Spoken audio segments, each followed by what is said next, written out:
Maybe you've been through something like this too. A small town where everybody knows your name, where kindness holds the neighborhood together like glue. In one of these quiet corners of America, Rachel Miller starts her day before the sun rises, slipping into the kitchen, where the smell of coffee is the only luxury she allows herself. She's a single mother, but she doesn't let the weight of it show. Not in front of her son, Michael. He's the one thing in her life that keeps her pushing forward. The one proof that sacrifices for loved ones are always worth it. Even in the toughest times, she clings to hope and faith that their struggles will eventually lead to something better. Michael, just 16, but already carrying the wisdom of someone much older, joins her at the counter.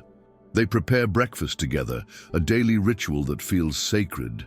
"One day, Mom, you won't have to work so hard," he promises, flipping through his law school pamphlets. "I'll make sure of it." Rachel just smiles, tousling his hair. She believes in the power of dreams, and Michael is living proof that their sacrifices aren't in vain. Their bond is built on unconditional love, on the lessons of love passed down through generations.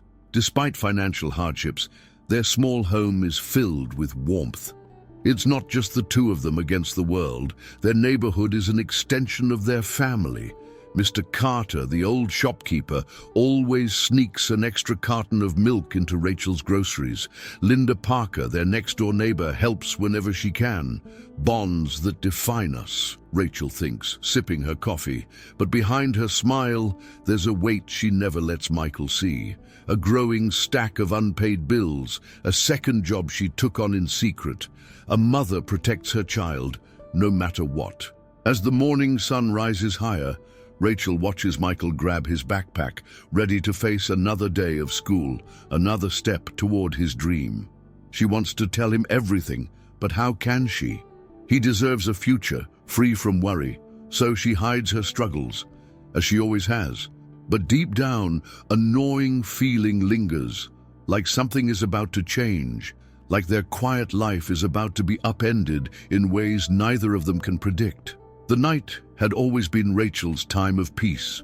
After a long day, she would sit by the window, her hands wrapped around a mug of chamomile tea, gazing at the quiet street outside. But that night, peace was shattered. A desperate scream cut through the silence, raw and full of panic. Rachel sat up, heart hammering against her ribs. For a moment she thought she had imagined it, but then came another cry, followed by the distant but unmistakable wail of police sirens. Something terrible had happened. Rushing to the window, she saw flashing red and blue lights reflecting off the wet pavement. A crowd had started to gather near Richard Carter's small convenience store, their faces ghostly under the streetlights. Without a second thought, Rachel grabbed her coat and stepped outside. Her slippers barely made a sound as she hurried toward the commotion. She could hear murmurs now, frantic whispers passing from neighbor to neighbor, weaving panic into the cold night air. As she approached, she caught sight of Officer James Warner standing at the center of it all, his posture rigid, his face unreadable. Paramedics were lifting a stretcher into the ambulance. Richard Carter lay on it, unconscious, his apron stained with blood. A collective gasp rippled through the crowd. The old man had been attacked. Rachel clutched her coat tighter around herself, her mind racing. Who would do such a thing?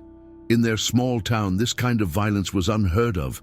Then a sharp voice broke through the tension. "I saw her," someone said. Rachel turned sharply, confusion washing over her. An older woman, Mrs. Jacobs, stood trembling, her finger pointed straight at Rachel. She was near the store right before it happened. A murmur of agreement swept through the crowd. Rachel's stomach twisted. The warmth of the neighborhood, the trust she had known for years, suddenly felt like it was unraveling before her eyes. Rachel's breath came in short bursts as the accusations flew. "That's not true," she managed, but the murmurs only grew louder. More voices joined in, some hesitant, others firm. "I saw her walking that way," another neighbor said. "Maybe she was just passing by," someone else mumbled, but doubt lingered in their tone. Rachel felt a cold sweat forming at the nape of her neck. How had she gone from concerned neighbor to suspect in a matter of minutes? She took a step back, scanning the crowd for familiar, friendly faces.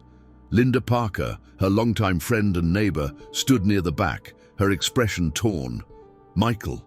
Where was Michael? The thought of him hearing these accusations made her stomach churn. She had to get home, had to make sure he was safe. But before she could turn, Officer Warner approached, his eyes shadowed with something she couldn't quite place. "Rachel," he said evenly, though the weight behind his voice was unmistakable, "I need you to come with me to the station." The words hit her like a slap. She blinked at him, her mind reeling. "What?" "James, you know me," she said, gripping the edges of her coat. "I had nothing to do with this." He didn't reply right away, just studied her carefully. The way a cop looks at a suspect, the way a friend looks at someone they're starting to doubt. "Just come down and answer a few questions," he said, his tone measured, almost gentle. Rachel knew she had no choice. Refusing would only make things worse. With one last glance at the crowd, at the neighbors who had once been her friends, she nodded and let herself be led away. The whispering followed her down the street, wrapping around her like a noose. Rachel sat in the back of the police car, her hands clenched into fists on her lap. The familiar streets of her neighborhood passed by in a blur, but they felt different now, cold, distant. She had walked these roads for years, exchanged warm smiles with neighbors, shared in their struggles and joys. Now, those same people whispered behind her back, their trust in her crumbling under the weight of suspicion. How had everything changed in just one night? At the station, Officer Warner led her into a small, dimly lit interrogation room. The metal chair was cold against her skin, the walls too bare, too sterile. She had seen rooms like this in crime shows, but never had she imagined she'd be sitting in one. Warner sat across from her, placing a notepad on the table. He didn't look angry, just tired. "Rachel, I need you to be honest with me," he said, his voice softer than she expected. "Where were you at the time of the attack?" "I told you. I was at the pharmacy," she said, trying to steady her voice. "I had a migraine." She reached into her pocket, pulling out a crumpled receipt and sliding it across the table. Warner picked it up, his eyes scanning it before placing it back down. "The timestamp is smudged," he noted. "It doesn't prove when you were there." Rachel swallowed hard. How could everything be stacked against her like this? She exhaled, gripping the edge of the chair. "James, you've known me for years. Do you really think I'm capable of this?" He didn't answer right away. The hesitation in his eyes stung more than any outright accusation. Before he could speak, the door burst open. "This is ridiculous!" Michael's voice rang out as he stormed into the room, his face red with anger. "My mom didn't do anything." Rachel's heart clenched at the sight of her son. He was breathing hard, his hands balled into fists, his entire body tense with frustration. She had spent years shielding him from hardship, from worry, but now he was standing in front of her, fighting battles she never wanted him to face. "Michael, it's okay," she said softly, though nothing about this situation felt okay. He turned to Warner, his eyes blazing. "You don't have any proof." Warner sighed, rubbing a hand over his face. "Michael, I understand you're upset, but we have to go through the process." Michael took a step closer, his voice shaking with fury. "Process? You're treating my mom like a criminal based on rumors." His words hung heavy in the air. Rachel reached for his hand, squeezing it gently. "I'll be fine," she whispered, though doubt gnawed at her. Warner leaned forward, his eyes meeting Rachel's. "I can release you for now," he said, "but stay in town. This investigation isn't over." Rachel nodded, exhaustion washing over her. She just wanted to go home, to pretend, even for a moment, that this nightmare wasn't real. As they walked out of the station, the cold night air hit her like a slap. The town she had loved so much suddenly felt foreign, unwelcoming.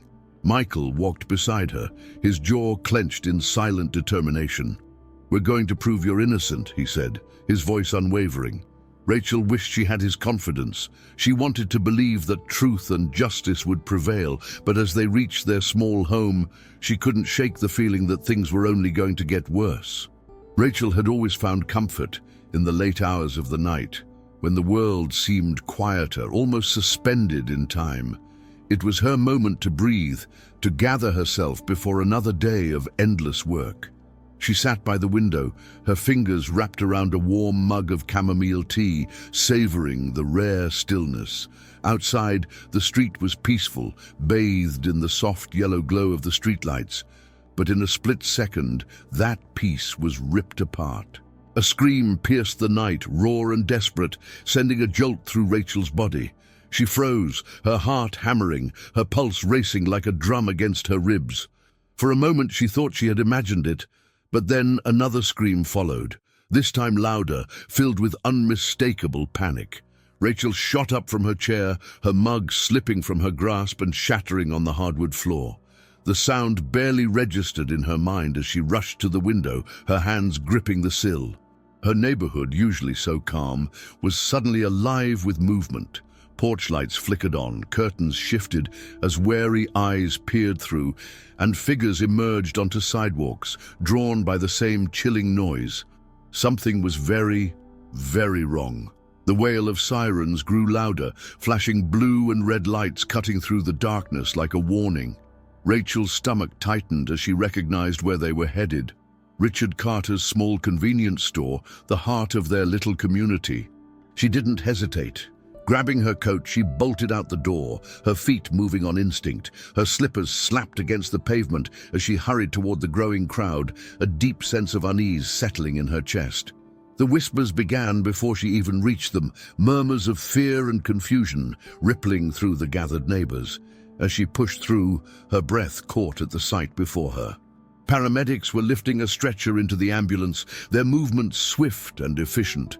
On it lay Richard Carter, his white apron stained with blood, his face pale and still. Gasps broke through the crowd as people exchanged shocked glances, their whispers turning into a low hum of dread. Rachel swallowed hard, a chill seeping into her bones despite the warmth of the night air. Someone had attacked Richard, someone from their own neighborhood. And whoever it was, they had vanished into the darkness. Officer James Warner stepped forward, his presence commanding as he addressed the crowd. He was a familiar figure in town, a man known for his patience and steady hand. But tonight, his expression was grim, his voice laced with urgency. "If anyone saw anything, now's the time to speak up," he said, scanning the faces before him. A heavy silence settled over the street, the weight of fear keeping mouths shut. Then, after a long pause, a voice rose, hesitant but sharp. "I saw her," someone said, cutting through the quiet like a blade. Rachel turned sharply, her eyes widening in shock. Standing on the steps of her porch was Mrs. Jacobs, her frail frame trembling slightly as she pointed a shaking finger in Rachel's direction. "She was near the store right before it happened," she insisted, her voice thin but unwavering.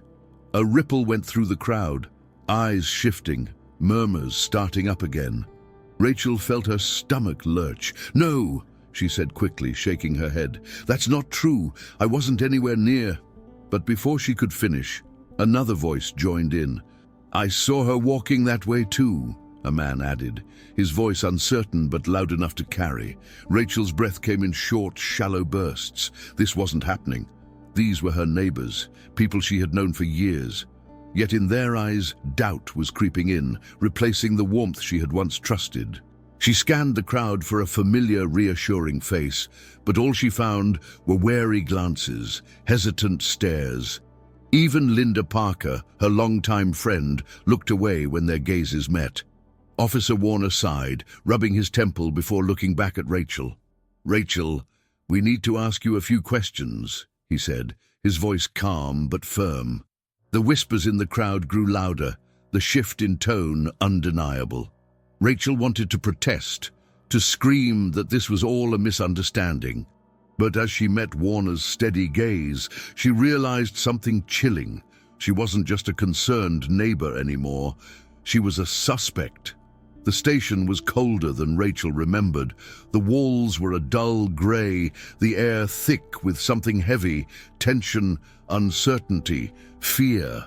She sat across from Warner in a small, windowless interrogation room, the hum of a fluorescent light buzzing overhead. The chair beneath her felt harder than it should have, pressing against her back like a silent warning. She laced her fingers together, trying to steady her hands, but the cold metal table between them felt like an insurmountable barrier. She had never been in a situation like this before. Warner leaned forward, his expression unreadable. "Rachel, I need you to tell me exactly where you were tonight," he said, his tone measured. Rachel exhaled slowly, forcing herself to stay calm. "I went to the pharmacy," she said, reaching into her coat pocket. Her fingers fumbled with the crumpled receipt before she handed it over. "I had a migraine, so I walked there to get medicine." Warner studied the receipt, his brow furrowing. "The time stamp is smudged," he said after a moment. "It doesn't confirm what time you were there." Rachel's stomach dropped. That wasn't possible. She had shoved the receipt into her pocket without thinking, never realizing it might be her only proof of innocence. "James, come on," she said, her voice tight with frustration. "You've known me for years. Do you honestly believe I had anything to do with this?" Warner sighed, leaning back slightly. "It's not about what I believe, Rachel. It's about the evidence, or the lack of it." His words hit harder than she expected. Before she could respond, the door burst open. "This is insane!" Michael's voice rang through the small room, filled with anger and disbelief. Rachel's heart clenched at the sight of him, his face flushed, his eyes blazing with determination. He stormed inside, fists clenched at his sides. "My mum didn't do anything." His presence filled the space with a new energy, raw, desperate, unshakable. And in that moment, Rachel realized something terrifying. This wasn't just about her anymore. It was about Michael, too. Rachel sat stiffly in the interrogation room, her fingers interlocked on the cold metal table. The room smelled of stale coffee and something sterile, like the air had been scrubbed clean of any warmth. She had never been in a situation like this before, never imagined that she, a mother, a neighbor, a friend, would find herself being questioned like a criminal. Officer Warner sat across from her, his expression unreadable, a notepad in front of him. The dim fluorescent light above flickered slightly, casting harsh shadows on the walls. "Rachel," Warner began, his voice measured but firm, "I need you to go over your whereabouts again." His eyes flicked down to the smudged receipt lying between them, the only thing standing between her and the growing suspicion surrounding her name. Rachel inhaled deeply, willing herself to remain calm. "I already told you," she said. "I went to the pharmacy. I had a migraine, so I walked there to get medicine." She motioned toward the receipt, but Warner didn't look convinced. "The problem," he continued, flipping a page in his notebook, "is that no one at the pharmacy remembers seeing you." Rachel felt her stomach tighten. That wasn't possible. She had been there. She had felt the cool air of the store, had stood in line, had reached into her purse to pay. But now it was her word against the lack of witnesses. "It was late," she argued. "Maybe they just don't remember." But even to her own ears, the words sounded weak. Warner sighed, tapping his pen against the notepad. "Rachel, this isn't looking good," he admitted. "More than one person claims they saw you near Richard Carter's store just before the attack." Rachel clenched her jaw, frustration bubbling up inside her. "And how many of them actually saw me do anything?" she shot back. Warner hesitated. He didn't answer right away. That pause was enough to send a flicker of unease crawling up Rachel's spine. Outside the station, Michael paced back and forth, his frustration barely contained. Every fiber of his being told him to storm into that room and drag his mother out of there. But he knew that wouldn't help. Instead, he clenched his fists, his mind racing through everything that had happened in the last few hours. His mother had always been the strongest person he knew. But now, for the first time, he saw something else in her eyes: fear. And that terrified him more than anything. Linda Parker stood nearby, arms crossed tightly over her chest. "Michael," she said gently, though her voice carried its own edge of worry, "you need to let them do their job." He shot her a look, his frustration evident. "Do their job," he repeated bitterly. "They're treating my mum like a suspect based on rumors. That's not justice." He turned away, exhaling sharply, his pulse hammering against his temples. Linda hesitated before placing a hand on his shoulder. "I know you're angry," she said, "but you have to think this through. Running in there won't change anything." Michael knew she was right, but that didn't make it any easier. He wanted to fight, to do something, anything to prove his mother's innocence. But right now, all he could do was stand outside and wait while the people inside that building decided her fate. His thoughts were interrupted by the sound of footsteps. Officer Warner had emerged from the station, his expression unreadable as he approached. "Michael," he said, "your mother is free to go for now." Michael felt a rush of relief, but Warner's next words stopped him cold. "But we're not done. There's still an investigation, and we need to get to the truth." The way he said it made Michael's stomach churn, because for the first time he realized there was a real chance they might not believe her at all. Rachel felt exhaustion settle deep into her bones as she stepped out of the station.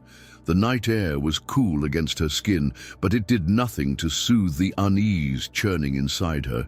She had spent hours answering the same questions, watching as Warner analyzed every word, every hesitation. And now, even though she was technically free, she knew that this wasn't over. Her name had already been whispered through the streets, doubt creeping into the minds of the very people she had once called friends. Michael was by her side in an instant, his hand gripping hers tightly. "Mom," he breathed, his voice laced with worry. "Are you okay?" Rachel gave him a tired smile, squeezing his fingers. "I'm fine," she lied. She had to be. For him. She couldn't let him see just how shaken she really was. "Let's just go home." But as they turned toward their house, she caught sight of a few neighbors lingering outside their doors, their gazes cautious, hesitant.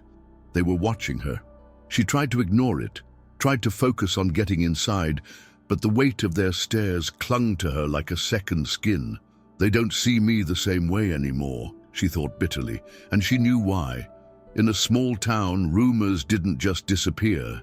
They festered, and right now, she was at the center of one. Michael seemed to notice too. "They're wrong," he said suddenly, his voice firm. "We're going to prove it." Rachel wished she shared his certainty. She opened the front door, stepping inside their small but welcoming home. But for the first time, it didn't feel like a sanctuary. It felt like a cage. She knew that tomorrow would bring more questions, more doubts. And unless they found a way to fight back, she and Michael would be swallowed by them. As she sat down on the couch, exhaustion settling over her, she realized something chilling. Someone out there knew the truth. Someone knew what really happened to Richard Carter, and they were letting her take the fall. Rachel barely slept that night.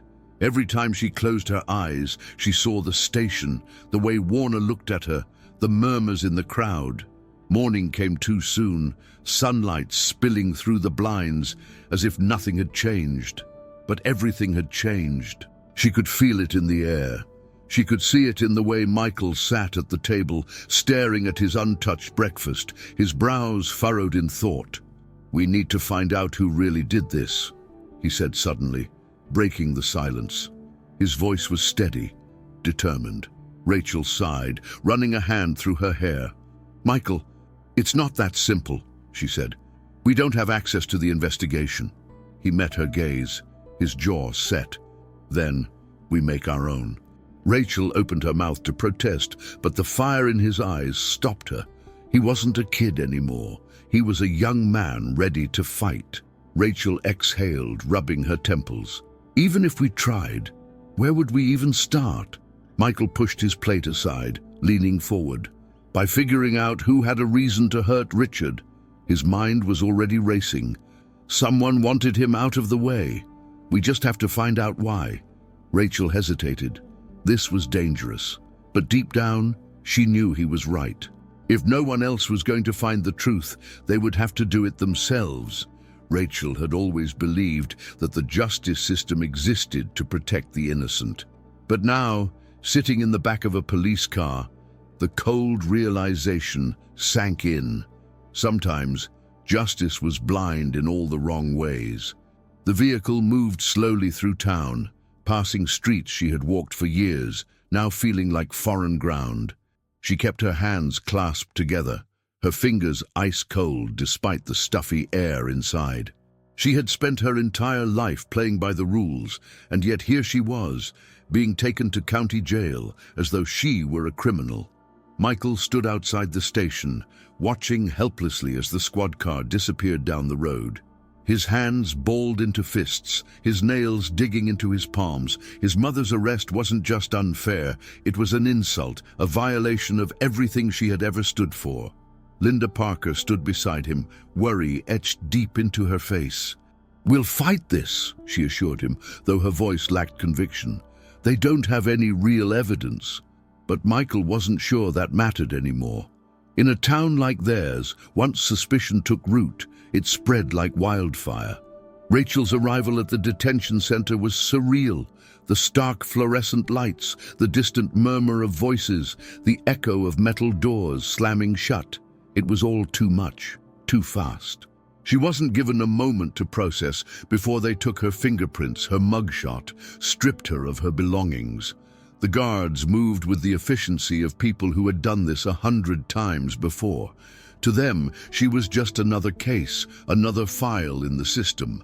But she wasn't. She was Rachel Miller, a mother, a woman who had never harmed a soul. As she sat in the holding cell, the weight of it all settled on her chest. She had spent years teaching Michael about justice, about the importance of doing the right thing. But now she saw how fragile those ideals really were. The system didn't care about intentions, about character. It cared about proof. And right now, Rachel had none. The whispers of her neighbors, the glances of the officers, the lingering doubt in Warner's eyes, it was enough to turn her from victim to villain. Michael refused to accept this as reality. As soon as he got home, he grabbed a notebook and started writing down everything he knew about the case. He wasn't a detective, but he was smart, and if the police weren't going to prove his mother's innocence, he would. Linda watched him from the kitchen, concern knitting her brow. "Michael, you need to rest," she urged, but he shook his head. "I don't have time to rest," he muttered, flipping through pages. "Someone framed my mom, and I'm going to find out who." The first step was retracing her movements that night. He pulled out the pharmacy receipt, staring at the smudged timestamp. If he could get the store's security footage, that could prove she was there when she said she was. But there was a problem. He had no idea how to get access to it. He needed help, someone who understood the legal system better than he did, and suddenly he knew exactly who to ask.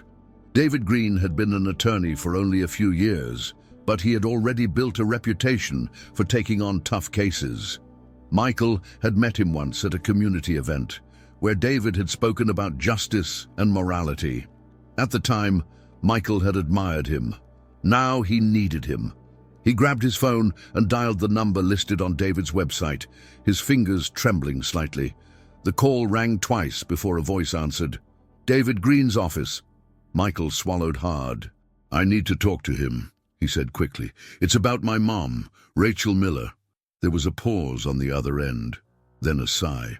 "I know about her case," David said. "Meet me at my office tomorrow morning."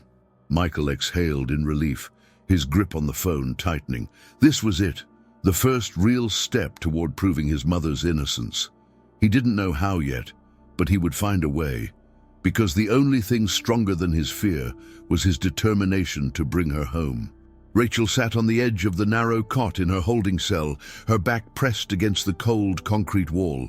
The walls around her were dull gray, the air thick with an unshakable sense of despair.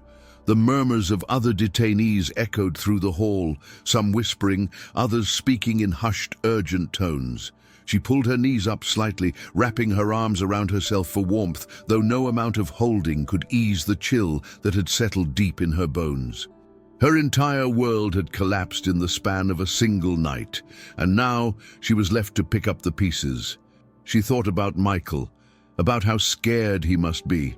Her son had always been strong, but he was still just a teenager. This wasn't something he should have to deal with. Rachel had spent her life protecting him, shielding him from the harshness of the world. Now she was locked away, powerless to do anything but hope he wouldn't lose himself in the fight to clear her name. She knew Michael. When he set his mind on something, he didn't stop. But this wasn't a school project or a college application. This was the real world. This was justice. And justice didn't always favor the innocent. A guard stopped outside her cell, tapping the bars lightly with his baton. "Miller!" he called, his voice void of emotion. "You've got a visitor!" Rachel's heart leapt into her throat. A visitor? She wasn't expecting anyone. Her first thought was Michael, but then she realized the guard would have mentioned if it had been family. As she stood, her body felt stiff, weighed down by exhaustion and stress. Taking a deep breath, she stepped forward, her hands trembling slightly as she followed the officer down the hall.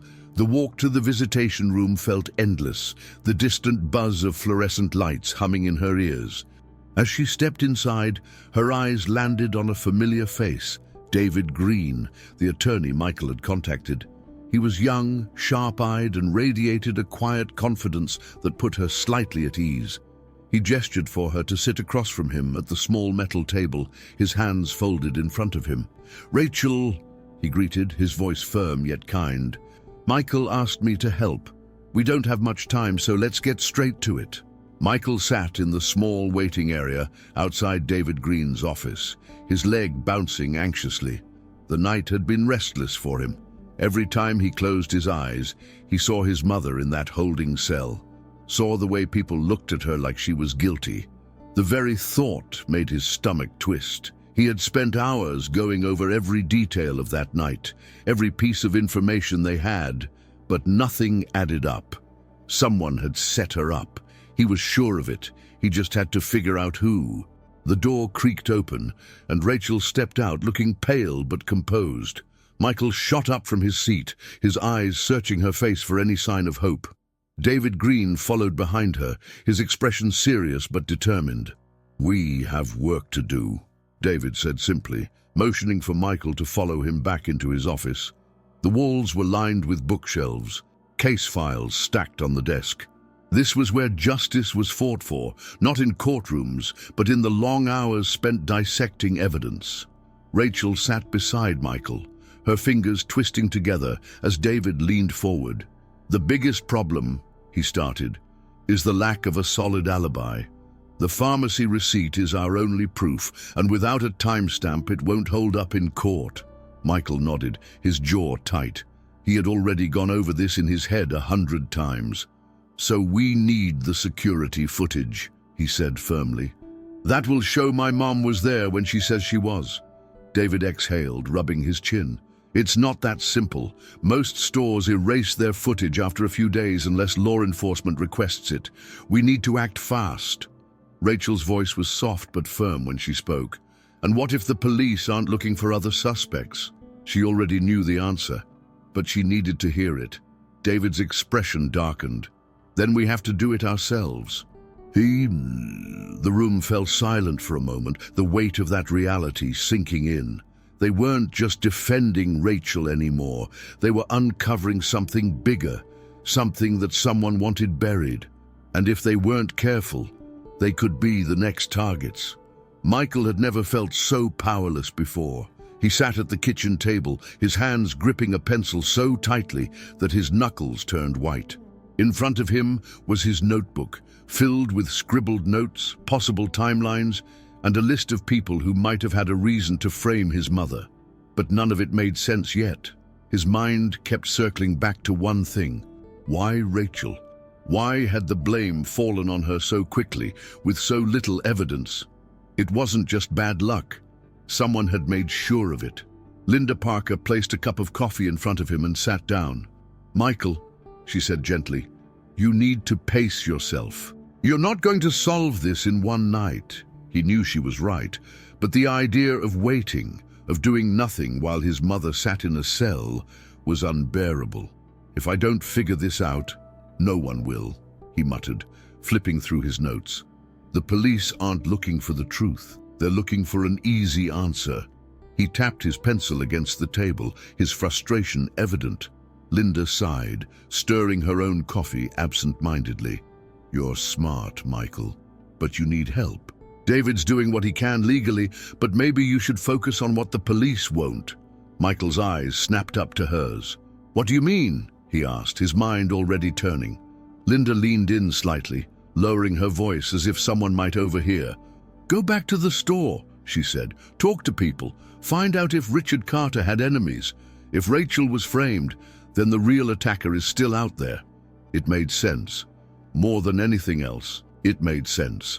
Michael nodded slowly, closing his notebook. "You're right," he admitted. "I need to stop focusing on defending my mom and start focusing on finding the real suspect." He stood, determination setting into his features. If the system wasn't going to clear Rachel's name, then he would do it himself. He had no choice. The truth was out there. He just had to find it before it was too late. The convenience store felt different in the daylight. The crime scene tape had been removed, but a quiet unease still lingered in the air. Michael stood outside, staring at the door, his hands shoved deep into the pockets of his hoodie. He wasn't sure what he expected to find, but he knew he had to start somewhere. Taking a deep breath, he pushed open the door, the small bell above it chiming softly. Inside, the shelves were stocked as usual, but there was an emptiness to the place that hadn't been there before. The cashier behind the counter looked up, her expression guarded. She was young, maybe in her early 20s, with tired eyes and a name tag that read Emily. Michael hesitated for only a second before walking up to her. "Hey," he started, trying to sound casual. "I was wondering if you were working the night Richard was attacked." Emily's eyes flickered with something. Unease, maybe. She nodded slowly. "Yeah, I was in the back when it happened. I didn't see much." Michael could tell she was holding something back. "Did you hear anything?" he pressed. "Anything unusual?" Emily glanced around as if making sure no one else was listening. Then she leaned in slightly. "There was someone else here that night," she whispered. "A guy I didn't recognize. He was asking Richard a lot of questions, and they got into a heated argument." Michael's pulse quickened. "Do you remember what he looked like?" he asked, his voice barely above a whisper. Emily hesitated before nodding. "Yeah," she said. "Tall, maybe late 40s, dark hair. He seemed angry. I didn't think much of it at the time, but now—" She trailed off, shaking her head. Michael's mind raced. This was it, his first real lead. Someone had confronted Richard before the attack, someone the police hadn't even considered, and now he had a description. He just had to figure out who the mystery man was before it was too late. Michael left the store with his heart pounding. He had expected dead ends, vague answers, but now he had something real, a description, a possible suspect. He walked briskly down the sidewalk, his mind racing. A man in his 40s, dark hair, angry. It wasn't much, but it was more than what the police had bothered to dig up. He needed to find out if Richard had enemies, if someone had a motive beyond what the town was willing to see. His mom's life depended on it. He pulled out his phone and called David Green. The attorney answered on the second ring. "Michael, did you find something?" His voice was sharp, focused. Michael exhaled. "Yeah." The cashier at the store, Emily, said there was a man arguing with Richard before the attack. He was tall, dark-haired, maybe in his 40s. "Do you think you can find out if Richard had any disputes with someone like that?"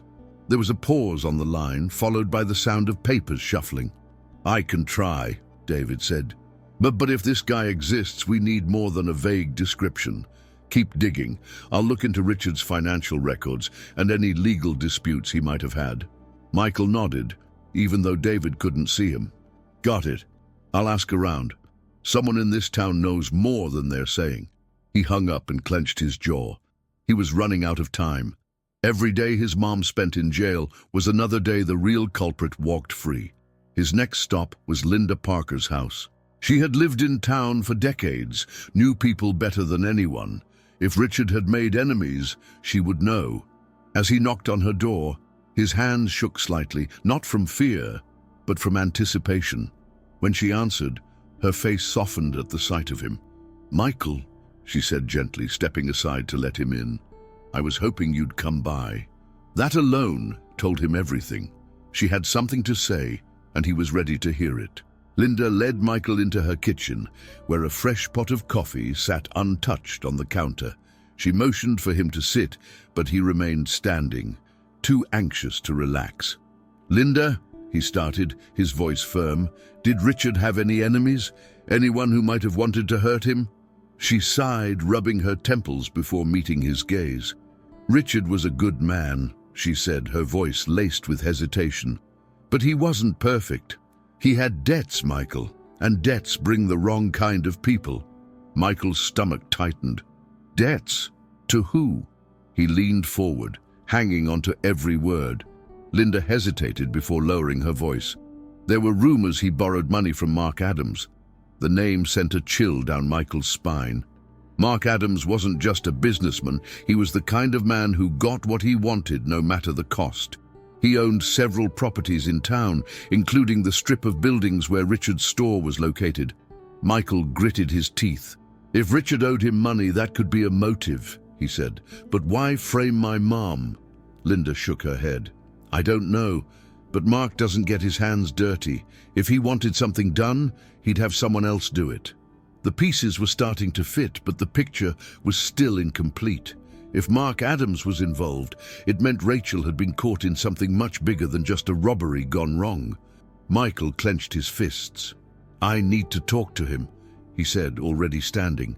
Linda's eyes widened. "Michael, no," she said quickly. "Mark Adams isn't someone you confront without proof. Be careful." He nodded, but his mind was already made up. He wasn't going to sit back and let the truth stay buried. He was going to find Mark Adams and make him talk.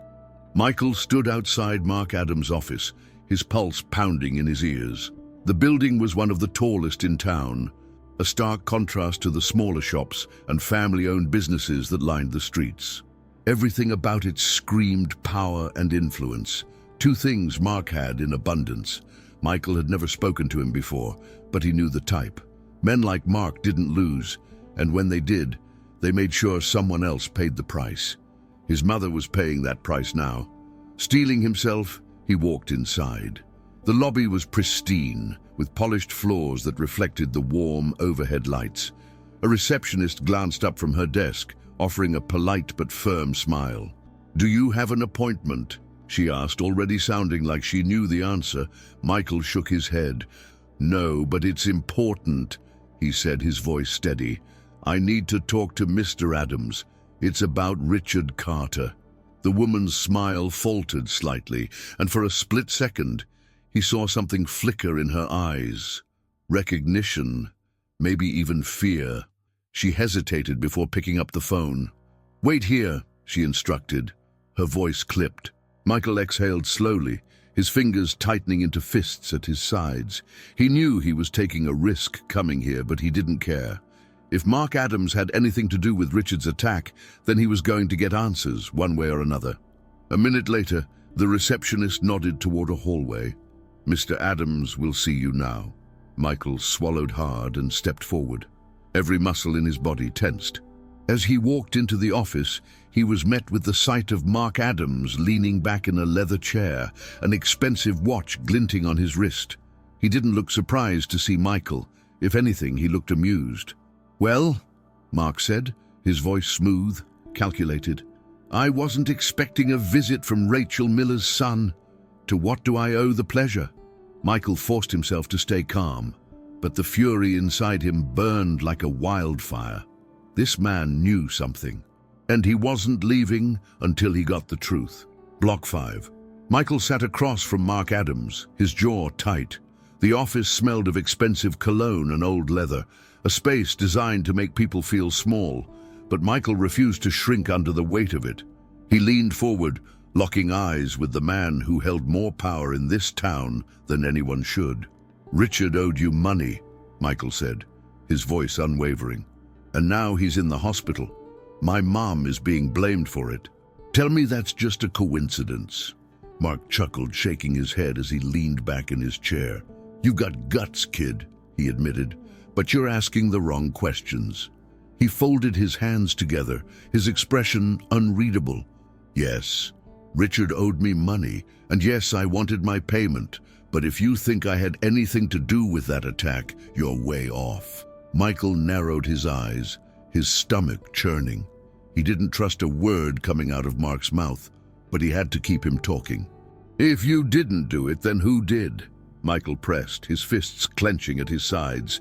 "Who else had a reason to hurt Richard?" Mark exhaled through his nose, as if debating how much to say. Finally, he leaned forward slightly.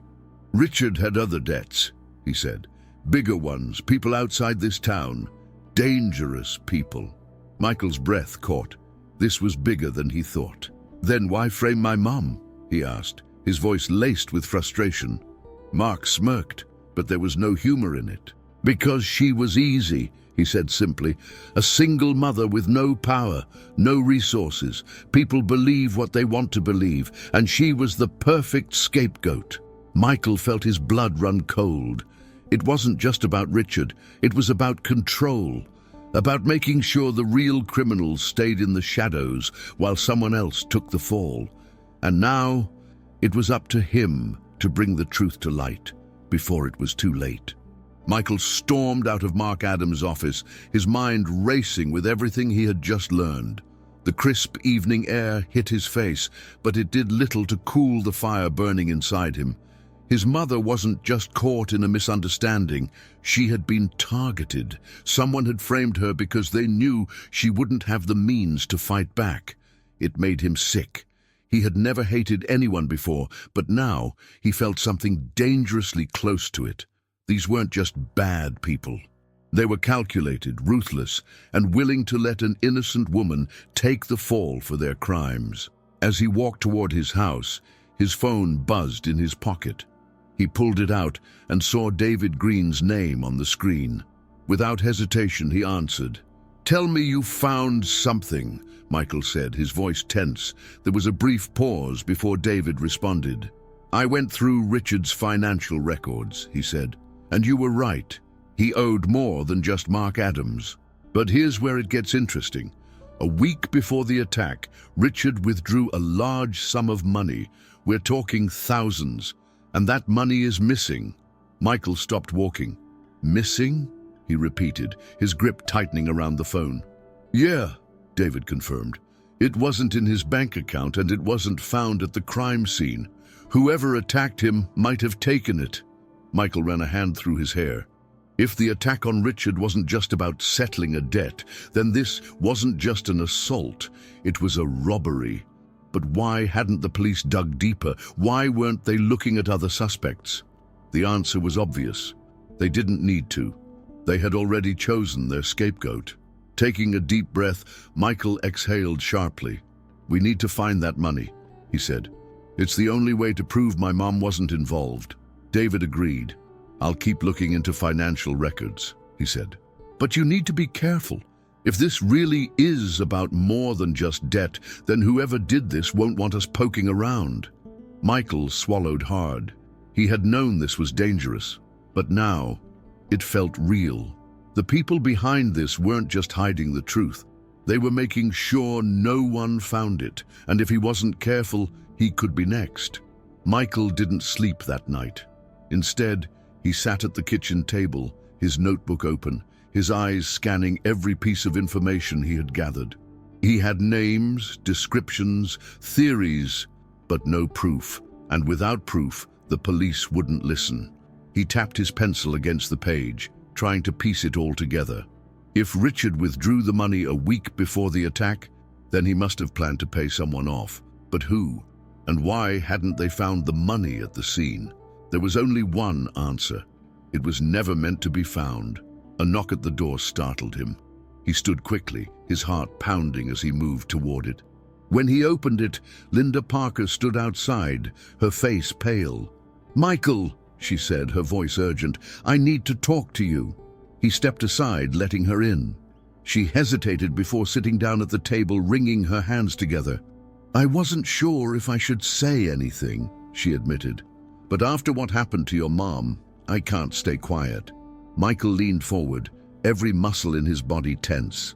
"What do you know?" he asked. Linda exhaled shakily. "Richard came to see me the night before he was attacked," she said. "He looked scared, more than I'd ever seen him. He told me he had made a mistake, that he was in over his head." Michael's pulse quickened. "Did he say what kind of mistake?" he pressed. Linda nodded. "He said he owed money to the wrong people, and that someone was pressuring him to do something he didn't want to do." She looked up at Michael, her expression grave. He was afraid for his life. Michael felt his stomach drop. If Richard had been forced into something, then maybe he had tried to back out, and that's what got him attacked. And if those same people needed a scapegoat, it would explain why his mother had been blamed so quickly. This wasn't just about money anymore. It was about control, about silencing people who knew too much. And now Michael was dangerously close to uncovering the truth. He just had to make sure he wasn't the next one to pay the price. Michael knew he had to act fast. Every second that passed was another moment the real criminals had to cover their tracks. He sat back down at the table, rubbing his temples, trying to connect the dots. Richard had been scared, desperate, and now Michael knew why. Someone had forced him into a situation he couldn't escape. But what exactly had they wanted him to do? And why had they attacked him instead of just taking the money? Too many questions, not enough answers. Linda shifted uncomfortably in her chair, watching Michael closely. "You're planning something, aren't you?" she asked, her voice wary. Michael hesitated for a moment before nodding. "I need to find out who Richard was dealing with," he said. "If I can figure that out, I can prove my mom had nothing to do with this." Linda sighed, her concern evident. "Michael, these aren't just petty criminals. If Richard was scared, he had a reason to be." Michael clenched his fists, frustration gnawing at him. He knew Linda was right, but he also knew he couldn't just sit back and wait for the police to do nothing. "I can't stop now," he said firmly. "The police aren't looking for the truth. They're looking for an easy answer, and my mom is the one paying for it." Linda hesitated before nodding. "Then you need help," she said. "Someone who knows how to dig deeper, someone who can access information you can't." Michael frowned, considering her words. David was already helping as much as he could, but he needed more. Someone who wasn't bound by the legal system, someone who could get information in ways a lawyer couldn't. And then it hit him. "I need to talk to Officer Warner," he said suddenly. Linda's eyes widened in surprise. "Warner?" she repeated. "You think he'll help you?" Michael exhaled sharply. "I don't know, but I have to try." Michael didn't waste time. The next morning, he made his way to the police station, his heart hammering with every step. He didn't know what he was going to say to Warner, but he knew he had to convince him to listen. If there was even the slightest chance that Warner doubted Rachel's guilt, then Michael could use that. He pushed open the heavy glass doors, walking straight toward the front desk. The officer on duty barely glanced up. "I need to speak with Officer Warner," Michael said, his voice steady. The officer arched an eyebrow but didn't protest. "Wait here," he muttered before disappearing down the hall. Michael exhaled slowly, shifting on his feet as he waited. His entire plan depended on Warner being willing to hear him out. If he wasn't, then Michael would have to find another way. After what felt like an eternity, Warner appeared, his face unreadable as he motioned for Michael to follow him into a small office. He shut the door behind them, crossing his arms. "What do you want, Michael?" Michael didn't hesitate. "I know my mom is innocent," he said, "and I think you do too." Warner didn't respond right away, but his expression flickered just for a second. Michael pressed on. "I found out Richard owed money to Mark Adams," he continued, "and someone else, someone dangerous, The money he withdrew before the attack is missing, and the police aren't even looking for it. Warner sighed, rubbing a hand over his face. Michael, you need to be careful with this. Michael leaned forward, his eyes locked onto Warner's. You know this doesn't add up, he said. I just need you to look into it. Just check. If I'm wrong, I'll stop. But if I'm right, then you're letting the real attacker walk free. Warner stared at him for a long moment. Then finally, he exhaled. Fine, he said. I'll see what I can find. But if you're wrong, this conversation never happened. Michael nodded. It was all he needed. A crack in the wall, a chance to bring the truth to light. Michael left the police station with a strange mixture of hope and anxiety swirling inside him. Warner hadn't dismissed him outright, and that was more than he had expected. But now there was a new problem: waiting. He had no idea how long it would take for Warner to follow up, or if he would even come back with anything useful. Every moment that passed was another moment his mother spent in a jail cell, and the thought made his stomach twist. He had to do more. He couldn't just sit around hoping for the truth to reveal itself. Determined, he went straight to David Green's office. The attorney looked up from his desk, raising an eyebrow as Michael entered.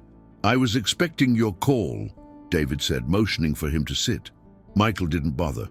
He leaned against the desk, his hands gripping the edge.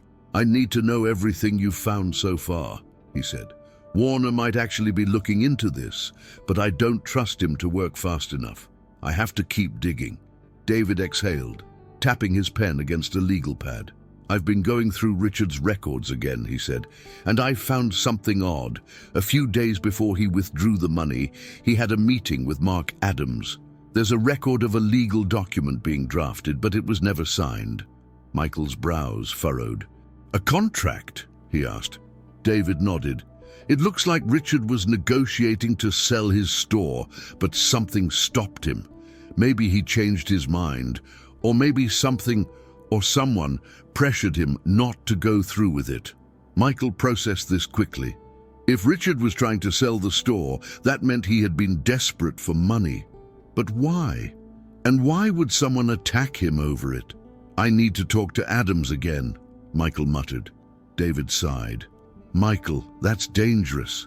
You're already pushing boundaries here. But Michael shook his head. I don't care. Adams knows something, and I'm going to make him talk. Mark Adams wasn't an easy man to find when he didn't want to be. His office assistant had turned Michael away the first time, saying he was unavailable. Michael wasn't buying it. He waited outside the building for over an hour, watching people come and go, keeping an eye on the entrance. When Adams finally emerged, looking smug and composed as ever, Michael wasted no time.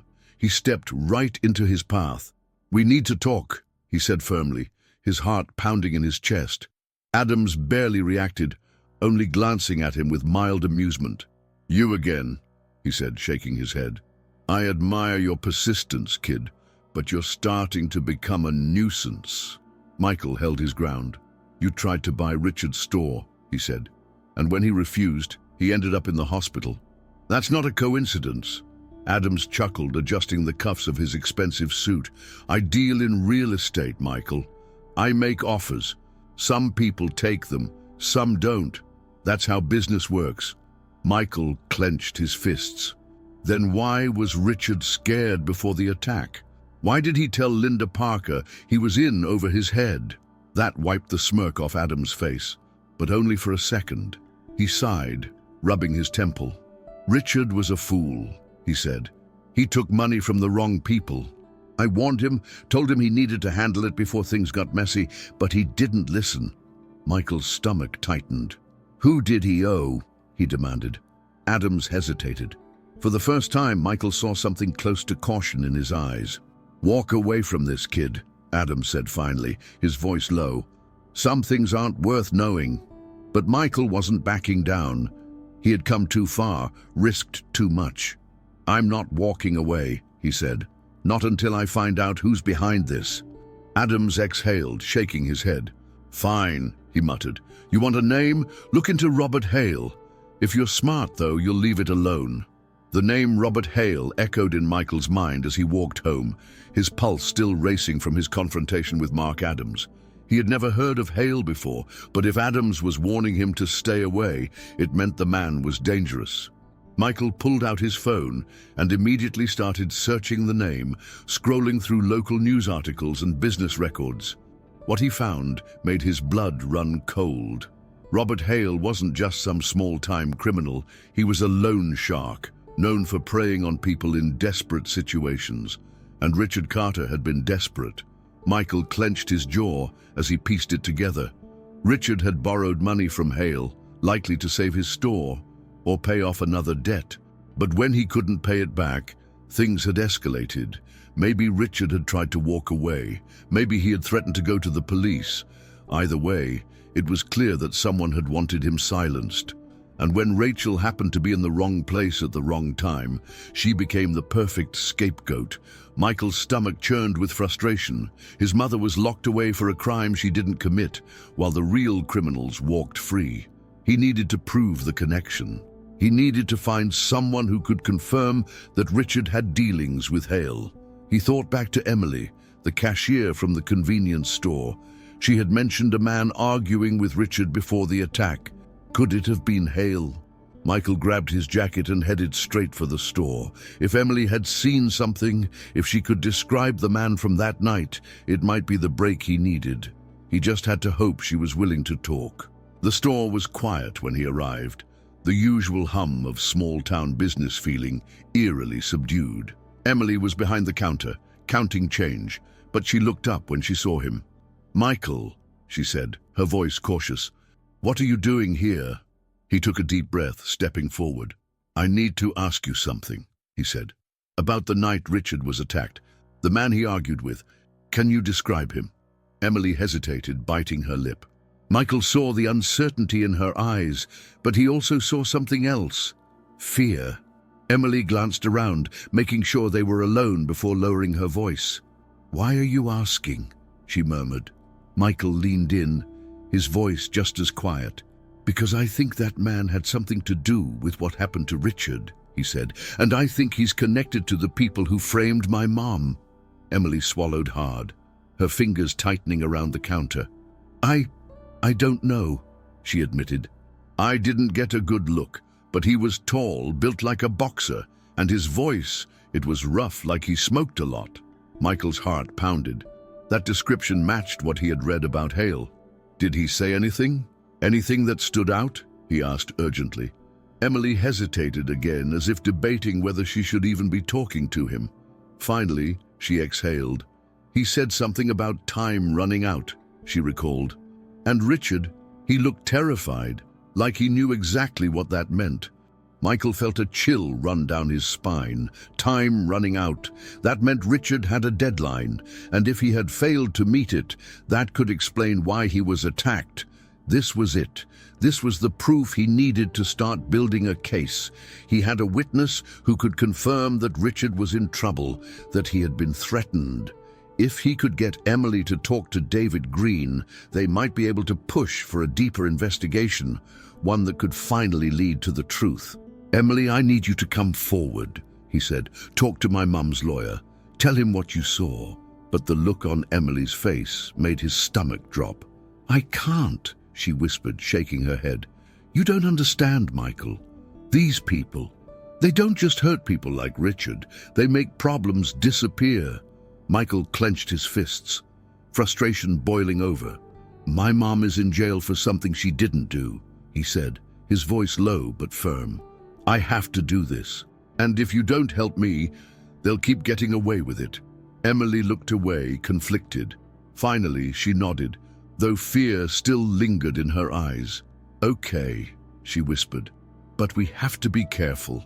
Michael sat across from David Green in his small office, his hands gripping the arms of his chair as he recounted everything Emily had told him. The lawyer listened intently, his fingers steepled in front of him, his expression unreadable. When Michael finished, David let out a slow breath. "This changes things," he admitted. "If we can get Emily to testify, it could force the police to expand their investigation beyond your mother." But Michael could hear the hesitation in his voice. There was a catch. There was always a catch. "She's scared," Michael said. really scared.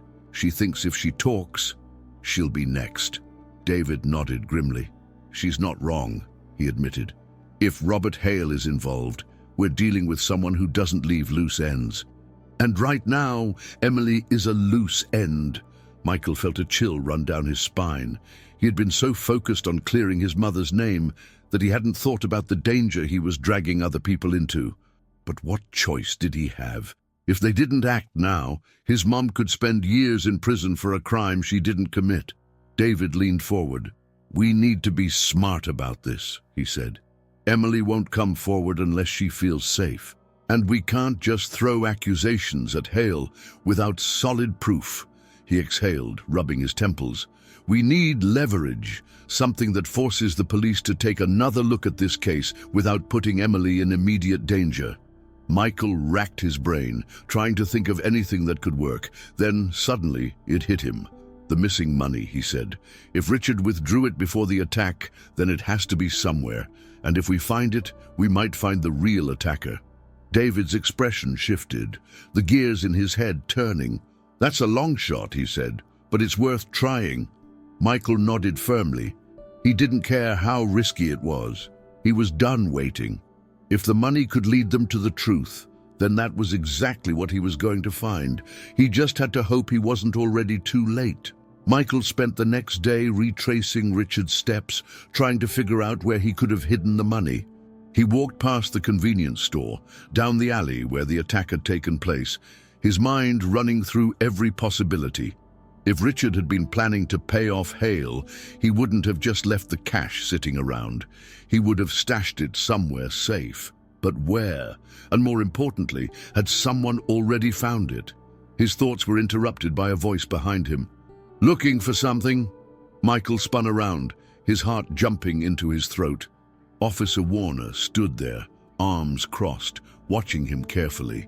Michael swallowed hard, forcing himself to stay calm. "I think Richard hid the money before he was attacked," he said. "And if we find it, we might find the person who took it." Warner raised an eyebrow but didn't dismiss him outright. That was a good sign. "You're assuming the money's still out there," Warner said. "For all we know, Hale already has it." Michael shook his head. "Then why frame my mom?" he countered. "If they got what they wanted, why go through the trouble of setting someone up? No, someone still needs that money, and that means it's still out there." Warner sighed, rubbing the back of his neck. "You really don't give up, do you?" Michael met his gaze, unwavering. "Would you, if it were your mother?" For the first time, something shifted in Warner's expression. He wasn't just looking at Michael as a stubborn kid anymore. He was seeing him as a son, fighting for his family. "All right," Warner said finally, "I'll bite. But if we do this, we do it my way. No reckless stunts, no running off on your own." Michael nodded quickly. "Deal." He didn't care how they did it. As long as they found the truth, nothing else mattered. Michael followed Warner into the station, his nerves coiled tight. He had spent so much time distrusting the police that now, working with one of them felt surreal. But Warner wasn't like the others. At least, Michael hoped he wasn't. He had agreed to look into the missing money, which meant he wasn't fully convinced Rachel was guilty. That was more than Michael had expected. As they stepped into Warner's small office, the officer gestured for him to sit. "Tell me everything you know," Warner said, pulling out a notepad. Michael leaned forward, his fingers gripping the edge of the chair. "Richard withdrew the money a few days before the attack," he said. "It wasn't found at the crime scene, and it wasn't in his house. That means whoever attacked him was either looking for it or trying to stop him from using it." Warner nodded, jotting down notes. "If we assume the money is still out there, where do you think he could have hidden it?" Michael exhaled, shaking his head. "I don't know, but Richard was smart. He wouldn't have left it anywhere obvious." Warner tapped his pen against the desk. "Then we start with the places he trusted," he said. "Did he have a safety deposit box, a storage unit, anywhere he might have kept valuables?" Michael frowned, thinking. "He had a back office in the store," he said slowly. "But the police already searched it." Warner smirked slightly. "The police searched for weapons and signs of forced entry," he corrected. "They weren't looking for hidden cash." Michael's eyes widened. You think it's still there? Warner shrugged. There's only one way to find out, he said, standing up. Michael felt a surge of hope. For the first time, it felt like someone in authority was actually listening. If they could find the money and prove Richard was involved in something bigger, they might finally have enough to clear Rachel's name. But as they walked toward the door, a thought gnawed at the back of Michael's mind. If the real criminals thought the money was still missing, they wouldn't just sit back and let him find it first. By the time Michael and Warner arrived at the convenience store, the sun was beginning to set, casting long shadows across the pavement. The store was still open, but the atmosphere felt different, tense, like the building itself knew they were getting close to the truth. Emily was at the counter, and her eyes widened slightly when she saw Michael. "What are you doing here?" she asked in a hushed voice, glancing around nervously. Michael stepped closer. "We think Richard might have hidden the money in his office," he said. "We need to check." Emily hesitated, biting her lip. "If someone sees you back there..." Warner cut her off with a reassuring nod. "It's okay," he said. "I'm here officially this time." That seemed to ease her nerves, and she quickly grabbed a set of keys from under the register. "Be careful," she whispered, handing them over. Michael followed Warner through the narrow hallway that led to Richard's office, his heart pounding. If they were wrong about this, it would be another dead end, but if they were right, Warner unlocked the office door and stepped inside. The space was small, cluttered with papers and old receipts. Michael scanned the room, trying to think like Richard. Where would he hide something he didn't want found? Warner moved to the desk, pulling out drawers, flipping through files. Michael crouched down, running his hands along the floorboards. His fingers brushed against something, a loose panel. His breath caught. "Wait," he said, his voice barely above a whisper. Warner turned as Michael carefully pried the panel open. Inside, wrapped tightly in a plastic bag, was a thick stack of cash. Michael's hands trembled as he pulled it out. "We found it," he breathed. But before he could fully process what was happening, a sound from the front of the store made his blood run cold. Someone else had just walked in, and something told him they weren't here to buy groceries. Michael barely had time to react before Warner pulled him back, motioning for silence. Footsteps echoed from the front of the store, slow and deliberate. Whoever had just entered wasn't a regular customer. They were looking for something, or someone. Michael's heart pounded as he gripped the bag of cash in his hands. He had spent weeks searching for this proof, and now that he finally had it, someone else was here to take it away. His fingers tightened around the plastic. Not a chance. Warner moved carefully to the office door, peeking through the small opening.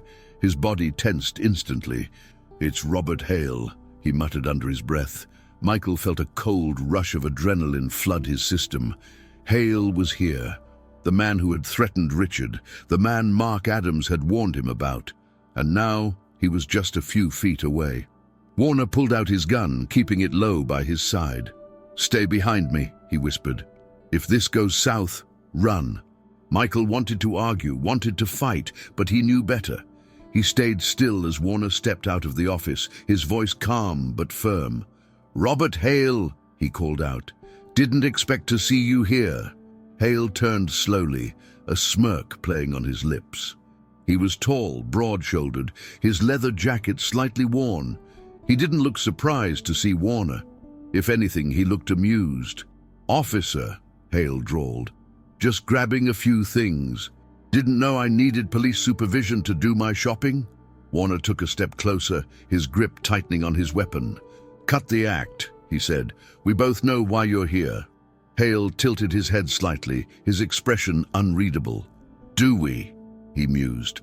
Then his eyes flicked toward the office door, and for the first time his smirk faded. "You found it, didn't you?" His voice dropped, the amusement replaced with something sharper, something dangerous. Michael swallowed hard, instinctively pressing himself against the wall. This is bad. Hale took a slow step forward, his body language shifting, his muscles tensing. Warner didn't move, but Michael could feel the energy in the air change. It was thick with unspoken threats, the kind of tension that could snap at any second. "You should walk away from this, Warner," Hale said, his voice casual, but there was a razor edge beneath it. "Whatever you think you've found, it's not worth it." Michael felt his blood boil. Not worth it? His mother was sitting in a jail cell for this man's crime, and he had the audacity to act like it was nothing. Warner didn't flinch. "Funny," he said. "I was about to say the same thing to you." His gun stayed low, but his stance remained firm. Hale's smirk twitched slightly. He wasn't used to being challenged. "You don't get it, do you?" Hale said. "This town runs on favors, on people knowing their place. Richard forgot that. And now you're about to make the same mistake." Michael clenched his jaw, forcing himself to stay quiet. He wanted to scream that Hale was a coward, that he was going to pay for what he did, but he knew better. Instead, Warner took another step forward, closing the gap between them. "Here's what's going to happen," he said. "You're going to turn around and walk out that door. And then you're going to start preparing your legal defense, because I have everything I need to take you down." Hale's eyes darkened, his smirk finally slipping away. "You don't have proof," he sneered. "You have a bag of cash. That doesn't mean a damn thing." Michael stepped forward before he could stop himself. "It does when Emily testifies," he snapped. The second the words left his mouth, he knew he had made a mistake. Hale's eyes snapped to him, something cold and calculating behind them. A slow smile crept across his face, but it wasn't amusement. It was something far worse. "Emily," he repeated, like he was tasting the name on his tongue. Michael's stomach dropped. He had just put her in danger. Warner must have realized it too, because his voice was sharp when he spoke. "Leave," he ordered. "Now." For a long moment, Hale didn't move. Then, finally, he exhaled, shaking his head. "Big mistake, kid," he muttered before turning on his heel and walking out the door. Michael barely had time to breathe before Warner turned to him, his expression hard. "We need to move fast," he said. Before he does, Michael and Warner wasted no time. They needed to get the evidence to the right people before Hale could make his next move. Warner drove them straight to the station, his jaw clenched, his fingers gripping the wheel tighter than necessary. Michael sat beside him, staring at the bag of cash in his lap. It felt heavier than before, like it carried the weight of everything his mother had endured. This was their proof. This was their way out. But deep down, Michael knew Hale wouldn't go down without a fight. As soon as they arrived, Warner marched into the precinct with Michael right behind him. Other officers glanced their way, some looking surprised, others wary. Warner walked straight to his superior, Captain Reynolds, and dropped the bag of cash onto his desk. "We've been looking in the wrong direction," he said, his voice firm. "Rachel Miller was framed." The captain frowned, eyeing the evidence. "That's a big accusation, Warner," he said. "You better have more than just money in a plastic bag." Michael stepped forward before Warner could respond. "We have a witness," he said. "Emily. She saw a man threaten Richard Carter the night before he was attacked, and that man is Robert Hale." Silence filled the room for a moment before Reynolds exhaled sharply. "Hale," he muttered. "Damn it." He rubbed his temples, then looked at Warner. "If we go after him, we need an airtight case. No holes." "No mistakes," Warner nodded. "Then we better start putting the pieces together," he said. Reynolds studied them for a moment, then finally nodded. "All right," he said. "Let's do this the right way." Michael felt a wave of relief wash over him, but it was quickly overshadowed by something else. Fear. They were making a move against powerful people, and he knew Hale wouldn't take it lightly. But it didn't matter. His mother was coming home, and nothing was going to stop that from happening. The trial moved faster than anyone expected. With the new evidence in place, the district attorney had no choice but to reopen the case. Emily testified, her voice shaky but determined, describing the argument she had witnessed between Richard and Hale. Warner presented the recovered money, proving that the attack had been more than just a random act of violence. And then came the final blow. Richard Carter himself, now recovered, took the stand and identified Hale as the man who had threatened him. The courtroom was silent as the truth unraveled, piece by piece. Rachel sat beside David Green, her hands gripping each other tightly. Michael sat behind her, watching every second unfold, barely daring to breathe. He had spent weeks fighting for this moment, but now that it was here, he felt numb. When the judge finally spoke, his words felt like thunder shaking the room. The charges against Rachel Miller are hereby dropped. The court finds Robert Hale guilty on all counts. The relief that crashed over Michael was indescribable. Rachel let out a small gasp, her eyes filling with tears as she turned to embrace David. Then she turned to Michael, and in an instant, he was in her arms. Michael buried his face against her shoulder, his entire body shaking. "You did it," Rachel whispered, her voice thick with emotion. "You never gave up." Michael swallowed the lump in his throat. "I promised you," he murmured. "I wasn't going to let them take you away from me." Around them, people clapped, but Michael barely heard it. All that mattered was that his mother was free. As they stepped out of the courthouse, the sun shining down on them, Rachel took a deep breath. "What now?" she asked softly. Michael glanced at her, a small smile tugging at his lips. "Now," he said, "we move forward together." Rachel squeezed his hand, and for the first time in what felt like forever, they both knew they were finally free. The journey that Rachel and Michael endured wasn't just about proving innocence. It was about resilience, family bonds, and the unshakable power of truth. In a world where justice isn't always fair, and the powerful often manipulate the system, this mother and son fought back. They refused to let corruption dictate their future, and in the end, their perseverance led them to victory. But the story doesn't end here. Rachel walks free, but the scars of her wrongful accusation remain. The town that once whispered behind her back now looks at her with a mix of shame and admiration. Some apologize, others pretend nothing happened. That's the reality of human nature. People believe what's easiest until the truth forces them to see otherwise. For Michael, this battle shaped him into the man he was meant to be. He no longer sees justice as just a word. It's a responsibility, something to fight for. Inspired by what he's been through, he sets his sights on law school, determined to stand up for others like his mother, people who have been silenced, ignored, or falsely accused. The experience didn't just change him, it defined him. And as for Robert Hale, justice caught up with him in the end. He thought he could buy silence, manipulate the system, but he underestimated the strength of a son's love for his mother. The powerful may fall slowly, but they fall hard. And no amount of money could save him from the truth that Michael and Warner worked tirelessly to uncover. What would you have done in Michael's place? How far would you go to protect the people you love? Justice and morality are complicated. Sometimes doing the right thing means standing against impossible odds. This story is a reminder that hope and faith are not just words, they are choices. That family bonds can withstand even the darkest of trials, and that sometimes the people who seem the weakest are the ones who change everything. So tell me, what would you have done?